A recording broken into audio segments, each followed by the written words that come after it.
تساں لا الہ یعنی یہ مطلب ہے کہ تساں الہ دا معنی کیتا معبود. کی معنی کیتا ہے؟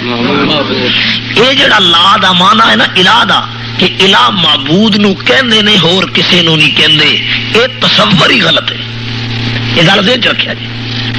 الہ دا معنی صرف معبود نہیں، الہ دا معنی معبود صرف نہیں، الہ دا معنی مشکل کشا بھی ہے، الہ دا معنی حاجت روا بھی ہے، الہ دا معنی بگڑی بنان والا بھی ہے، الہ دا معنی دکھ دور کرن والا بھی ہے، الہ دا معنی کشتیاں بچان والا بھی ہے، الہ دا معنی بچہ تے بچی دین والا بھی ہے، الہ دا معنی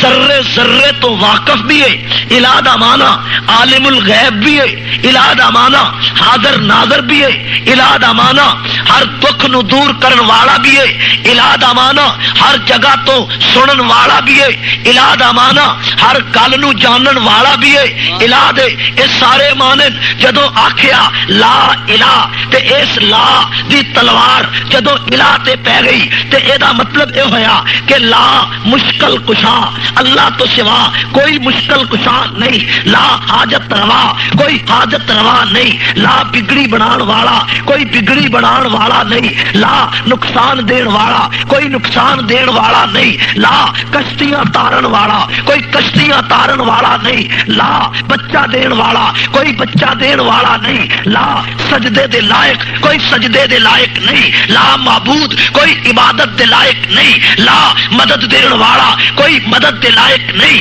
جدو آکھیا لا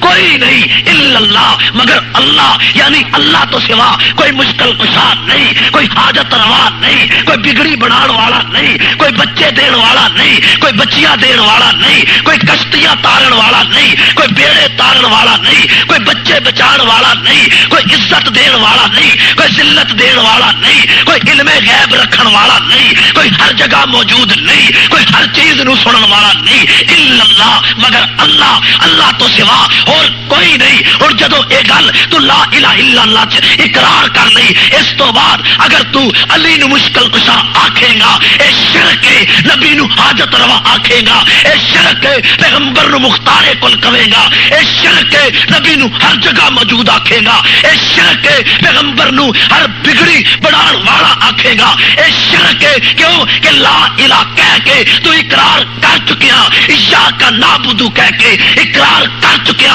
ایاک نستعین کہہ کے اقرار کر چکیا، اللہ لا الہ الا هو الحی القیوم کہہ کے اقرار کر چکیا، لا الہ الا انت سبحانک کہہ کے اقرار کر چکیا، وما کان من المشرکین کہہ کے اقرار کر چکیا، لا شریک لک لبیک کہہ کے اقرار کر چکیا، سبحانک اللہم وبحمدک وتبارک اسمک وتعالی جدک ولا الہ غیرک کہہ کے اقرار کر چکیا. تو الہ دا معنی تے سمجھ، تینوں تے الہ دے معنی دی واقفیت نہیں، اور تو کہنا میری نماز قبول نہیں ہوندی، میرا روزہ قبول نہیں ہوندا، میرے حج قبول نہیں ہوندے، مینوں 40 سال تہجداں پڑھدیاں نوں ہو گئیاں، اور کوئی رب گل نہیں سندا. رب گل کیویں سنے؟ پہلو شرک دا زنگار تے اس دل چوں کڈ.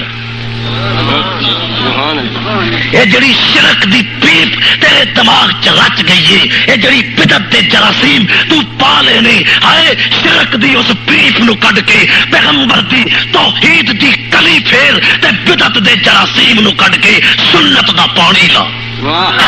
لا الہ لا الہ آکھو لا الہ اللہ تو سوا الہ. شرک ہر دور چ بدلتا رہا، ذرا توجہ کرے. شرک اتنا بڑا گناہ ہے، اتنا بڑا گناہ ہے کہ اللہ نے 17 نبیاں دا قرآن چ ذکر کیتا ہے، اور 17 نبیاں دا ذکر کر کے آخیا ولو اشرکوا لحبط عنہم ما کانوا یعملون. اے نبی بھی اگر شرک وچ مبتلا ہو جاندے خدا نہ خواستہ تے انہاں دے عمل بھی ضائع کر دتے جاندے. ہائے حضور نو اللہ فرماندے کہ لئن اشرکت لیحبطن عملک. او دنیا دے سردارا اگر تیرے عملاں وچ بھی خدا نہ خواستہ شرک دی آمیزش ہوئی تیری بھی عمل ضائع ہو جان گے. ہائے نبی شرک کرے تے او دی نبوت بھی ختم ختم، وہی رسالت بھی ختم، اور تو شرک کرے تیریا نمازاں کیویں باقی رہ جان، تیرے روزے کیویں باقی رہ جان، تیرے حج کیویں باقی رہ جان، اور شرک کرے گا نہ نماز بچے گی نہ کوئی عبادت بچے گی۔